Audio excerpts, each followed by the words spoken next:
Place à la lecture dans Il était une fois un livre. Voir la mer, donc il s'est fait nommer en Bretagne, il était l'instituteur de Sarzeau. Avec Nathalie Ramage sur Fréquence 8.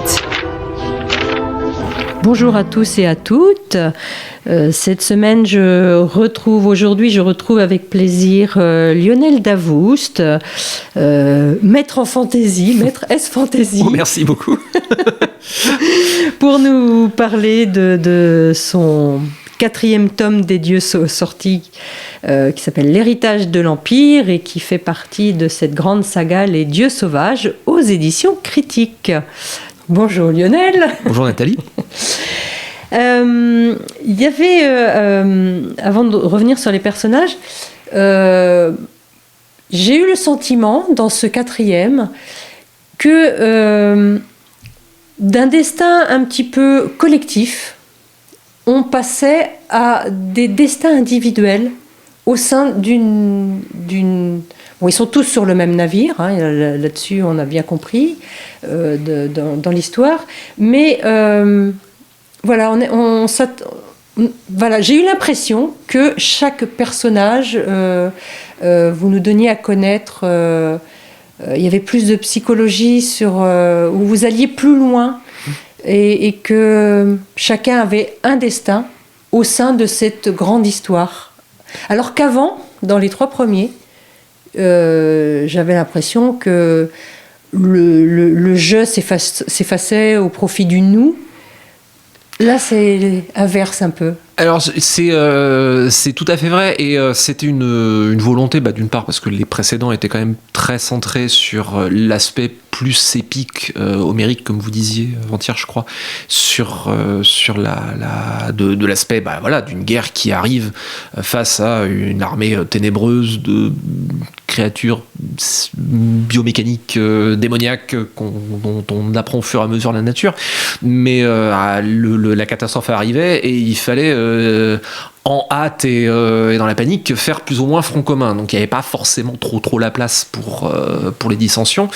Alors les choses évoluent d'une manière qu'on découvre au fur et à mesure, mais à un moment il faut aussi gérer avec les conséquences personnelles de la manière dont ces choses-là se font.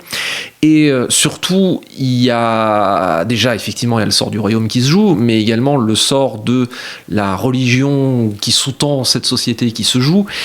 Et à un moment, les gens étant ce qu'ils sont, chacun voit sa manière en gros, de tracer sa route dans ce contexte-là. Bon, midi à sa porte, comme on dit vulgairement. C'est peut-être même simplement, comme il y a des phénomènes religieux avec Mériane, qui est la messagère du ciel, qui est l'élu envoyé sur Terre, mais comme c'est une femme, l'Église traditionnelle n'y croit pas. Chacun pense savoir la vérité. Et quand on était très très occupé à essayer de survivre, forcément on n'avait pas trop le temps de se poser ces questions-là. Il suffit que l'éthos desserre un tout petit peu pour que chacun se dise qu'il a la vérité et aller dans cette direction-là. Et aussi il y avait les conséquences de tout ce qui s'est passé et comment gérer les choses alors que le conflit prend de plus en plus d'ampleur et que sa véritable nature émerge de plus en plus, qui rajoute une couche de complexité au conflit en se disant mais finalement comment est-ce qu'on peut sortir de cette histoire, parce que deux dieux qui se font la guerre, à travers nous, comment on arrête un dieu quelque part. Et on a dans le 4, il y a aussi on a l'impression quand même que les yeux se décilent un peu, qu'on commence à se poser des questions. Il y a des interpellations personnelles, ou alors je me suis dit tiens, chacun mène sa route en fait. Léopold par exemple, qui était ce moine qui suivait, qui lui, le pauvre, est un pénitent permanent. Je pensais au fil des pages, il allait un peu se lâcher la grappe. Mais pas du tout. Ça vient un peu quand même. Il est très très long à la détente, lui. Hein. Ah bah il a été... moine, c'est un moine de chez moine. Quoi. Il a été élevé. Alors Léopold, donc il a été élevé moine combattant, alors qu'il a été récupéré, alors qu'il a grandi dans un lupanar et que du coup, il a beaucoup de problèmes dans sa tête, ce garçon, vis-à-vis du corps, vis-à-vis de sa masculinité, vis-à-vis de, enfin, c'est et vis-à-vis des femmes. Et vis-à-vis des femmes. Léopold porte, c'est très conscient de ma part. Alors je sais pas si ça transparaît, mais en tout cas, un des compas pour l'écriture de Léopold, c'est Léopold, il porte énormément d'archétypes de ce qu'on voit aujourd'hui, il apporte énormément d'archétypes de la masculinité toxique. Il est le premier que ça rend malheureux, et il est le premier à qui ça pose des problèmes aussi généralement, parce que ça le conduit à prendre des mauvaises décisions de manière assez régulière, et après il comprend pas pourquoi ça marche pas. Puis il se flagelle, enfin il est dans tous les sens du terme d'ailleurs, et physiquement et psychologiquement, quoi. Je me dis, mais quand est-ce qu'il va arriver à comprendre, à ouvrir un peu ses yeux? Alors lui, il a quand même du mal. Hein. C'est difficile quand on a été élevé dans... je pense que c'est difficile quand on a été élevé comme lui dans un système où, où on enseigne que la pénitence et la souffrance sont la voie de la libération. Il est conditionné. Il a trouvé un sens à sa vie là-dedans parce qu'il était pas bien. Et on lui a donné un compas moral, on lui a donné des moyens, on lui a donné un entourage, j'allais dire une famille, on lui a donné un entourage, on lui a donné une fille, on lui a donné une figure paternelle avec son supérieur hiérarchique. On lui a montré un endroit où est-ce qu'il avait une place. Mais bizarrement, il est toujours pas mieux dans sa tête. J'aime à croire qu'il évolue un peu quand même. Ah oui, ça transpire pas beaucoup. Dans le 4, il parvient à certaines réalisations sur lui-même, qui n'étaient pas gagnées d'avance. Après, il y a des fois, quand on voit comment il évolue dans le 4, peut-être qu'il aurait peut-être pas dû évoluer du tout. Mais ça, après, c'est autre chose. L'univers coopère pas forcément, ça, c'est autre chose. Mais c'est autre chose. Et puis, il y a un autre... parce qu'il y a une autre femme aussi, quand même. Est-ce que chaque personnage... Est-ce que vous avez eu, à un moment donné, une volonté... de faire de chaque personnage un archétype de ce qu'elle pouvait représenter. Alors vous dites Léopold, l'archétype du mâle toxique. Myriane aurait pu en être une autre. Non, c'était... Alors, pas du tout. En fait, je me nourris effectivement quand je cherche un peu à élucider des choses sur les personnages, je me nourris un peu effectivement des archétypes, comme effectivement avec les masculinités toxiques avec Léopold. Maintenant, disons que j'ai pas la conscience volontaire de faire de chaque personnage des archétypes. Les personnages sont ce qu'ils sont. Avec d'où ils viennent et ce qu'ils veulent dans l'univers, et c'est ça et puis ce qu'ils vont vivre va les faire évoluer d'une manière qui va se dévoiler au fur et à mesure, et que je vais découvrir à leur côté d'ailleurs en grande partie. Mais ce sont pas forcément des représentants d'une caste ou d'une... Enfin, voilà. Pas du tout. Et d'ailleurs, les personnages sont pas choisis en me disant alors il me faut un noble, il me faut un serf, etc. Ils sont plus choisis là pour le coup par rapport à ce que moi j'ai envie de traiter dans l'histoire. Et en gros, là où je vais pouvoir avoir des gens qui vont être intéressants pour traverser cette chose-là. Et pour le voir et pour en être le reflet. Des fois, ça veut dire qu'il faut parfois plusieurs miroirs d'ailleurs. Parce qu'un seul miroir va être trop restrictif. Trop restrictif. Dans les personnages dont les personnages centraux de religieux, j'ai Léopold, j'ai Maragall, qui sont deux moines de l'église de Ware. Très différents. Et qui sont extrêmement différents tous les deux. Leur point commun, c'est leur dévotion, leur dévotion à Myriane, la messagère du ciel, qui est le héros la porte-parole du dieu Fer, quoi. Tout à fait. Et encore, ils ont chacun une manière très différente de se dire ils ont d'ailleurs tous les deux une manière différente de concevoir la vérité et de concevoir la dévotion. C'est vrai que Maragall, lui, il s'arrange bien avec puisqu'il est là aussi pour transmettre à la postérité, puisque c'est le chronette, il est là pour le trônette, comme dirait Chassaigne, pour transmettre à la postérité les exploits de Myriane, comme tout roi, enfin toute personne dans l'histoire a son scribouillard. Tout à fait.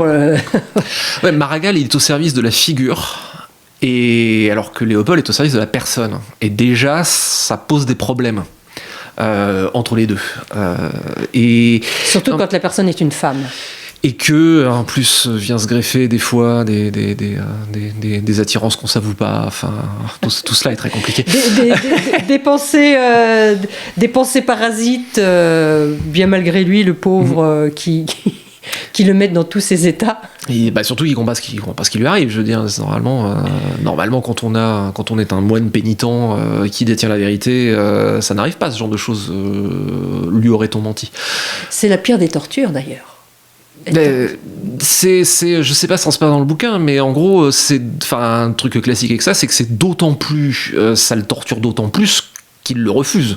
Mais c'est classique, ça. C'est l'infatuation ou l'obsession, ça ne fait que se développer quand l'objet est inaccessible. Et comme de toute façon c'est inaccessible, puisque lui, il n'est pas censé toucher à ces trucs-là, forcément, c'est compliqué. Ça devrait même pas exister, en fait. Voilà, mais donc du coup, c'est bien la preuve que c'est une faute en lui. Mais blague à part, c'est un mécanisme qu'on retrouve, je parlais de masculinité toxique, qu'on retrouve dans les cercles de masculinité toxique, qu'on retrouve dans énormément de choses. Ce genre de frustration est présent dans énormément de milieux fanatiques et pas que religieux. La masculinité toxique, ça en fait partie aussi. Et voilà. Mais d'ailleurs, c'est vrai que moi, la fantaisie que je ne connaissais pas, finalement, comme je le disais en début de semaine, les ressorts sont tout à fait transposables à nos sociétés. Enfin, je veux dire, comme vous dites, les hommes toxiques, il y en a partout.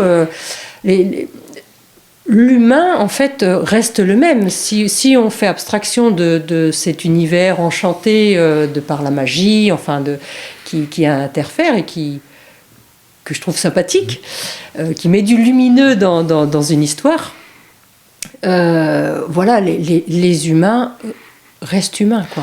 Mais je pense que la littérature, de toute façon, est là pour parler d'humain de toute façon. Oui, mais je veux dire, la fantaisie, pour quelqu'un qui n'en lit jamais et qui pourrait rester sur ce préjugé d'historiette, en fait, j'ai été très surprise, finalement, voilà, on fait abstraction de l'univers, si ça... mais complètement. Et on a affaire à des hommes et des femmes... En fait, ce qui est intéressant en fantasy, ce qui est intéressant en littérature de l'imaginaire de manière générale, donc fantasy, science-fiction, fantastique, ce que je trouve intéressant, c'est qu'en fait, cela permet de traiter des mécanismes de l'humain en essayant au maximum, autant qu'il est humainement possible de le faire, en s'affranchissant de contextes historiques ou de contextes sociaux. C'est-à-dire que je peux parler d'une guerre qui est fictive, et je peux parler des mécanismes de la guerre, et je peux parler de tout ce qui va autour, sans ancrer les choses dans un contexte réel, c'est-à-dire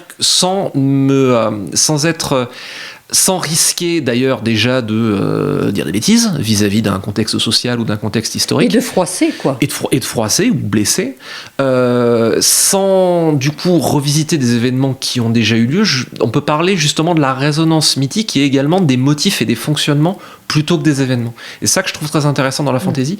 Et et en fait peut-être le léger malentendu que vous pointez par rapport à l'univers, il vient du fait que pour moi, on prend la fantasy, on prend le genre, et notamment on prend Tolkien, Seigneur des Anneaux, qui est l'œuvre emblématique du genre, on le prend à l'envers, qui est que Tolkien était le constructeur de monde par excellence. Lui, ce qui l'amusait, c'était construire des mondes. Il a construit toute la Terre du Milieu, tout Arda, qui est le monde de la Terre du Milieu, la planète. Il a construit toute l'histoire à travers le Silmarillion. Il a construit des langues. Il a passé sa vie à construire ce monde-là. Et en fait, ce qu'on retient de Tolkien le plus et qui est resté dans la postérité, c'est le monde.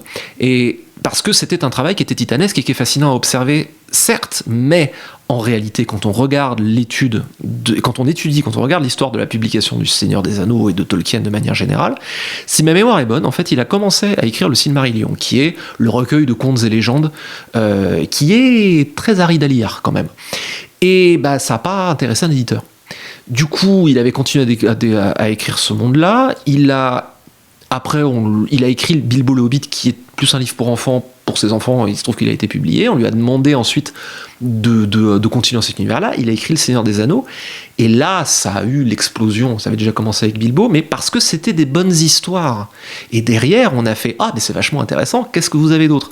Le Silmarillion a été publié post-mortem, et après son fils Christopher Tolkien a récupéré toutes ces notes et publié petit à petit les contes et légendes inachevés, puis les Home, History of Middle-earth, qui sont la compilation de ce recueil de notes en faisant un véritable travail d'historien d'un monde imaginaire. Mais donc, on retient de Tolkien principalement que c'était un constructeur de monde.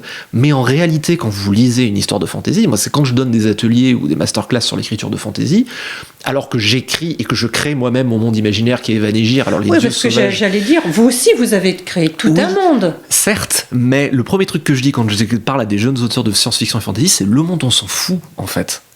C'est pas ça qui est important, c'est pas pour ça que les lecteurs viennent. Les lecteurs viennent parce que vous avez une bonne histoire intéressante à raconter. Si vous racontez une bonne histoire, c'est exactement ce qui est arrivé à Tolkien, si vous racontez une bonne histoire intéressante, etc., peut-être là on a envie d'en savoir davantage sur le monde.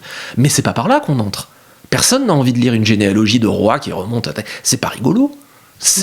J'avais eu la grande chance il y a 15 ans maintenant d'interviewer George Martin, donc l'auteur de Game of Thrones, au téléphone before it was cool, parce que je dirigeais une revue de fantasy à l'époque, et j'avais eu la chance de l'avoir au téléphone pendant une demi-heure. On avait discuté également de son travail et il m'avait dit cette phrase qui m'est restée depuis. Il disait: ce qui m'intéresse dans le livre, on parlait de ces influences historiques qui sont très présentes, même si tout est remanié et tout, mais je veux dire, il a beaucoup travaillé l'histoire, et il disait: moi ce qui m'intéresse dans l'histoire, ce sont les histoires. Et la fantasy, c'est ça. Ce sont des histoires, et c'est ça avant toute chose. Et on est là pour parler d'humains, on n'est pas là pour parler des motifs sociaux, des motifs historiques, dans un monde cool, bien sûr, parce que c'est quand même plus sympa de parler de dynamique historique avec des dragons et des robots géants, si on peut. Quand même, pourquoi se priver ? Puisque la fantasy le permet, mais à la base, ce sont les motifs et les mécanismes et l'histoire et le récit qui sont importants. Et en plus, on a un monde cool. Donc, tant mieux.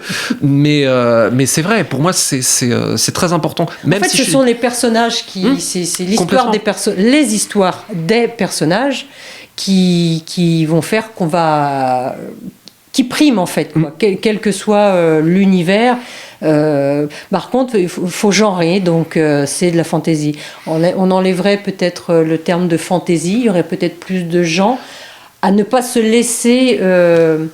je dirais conditionné par ce terme-là, quoi. Heureusement, ils seraient surpris, certainement. Ah clairement, j'ai eu des lecteurs des Dieux Sauvages parce que c'était des amis d'amis, donc qui gentiment ont dit: ah, c'est mon fils, lisez ce bouquin et tout, qui se sont mis dedans en se disant oui bon, et qui sont revenus en disant je peux dire, le plus bel exemple que j'ai eu de ça, c'est que j'ai eu une chronique dans il y a longtemps dans un magazine de littérature générale, des magazines généralistes, pas de littérature, et j'étais très honoré, mais en gros la chronique disait en substance: c'est la première fois que je lis de la fantasy, franchement ça m'intéressait pas. Et en gros la substance disait: mais c'est que finalement ces gens-là écrivent bien.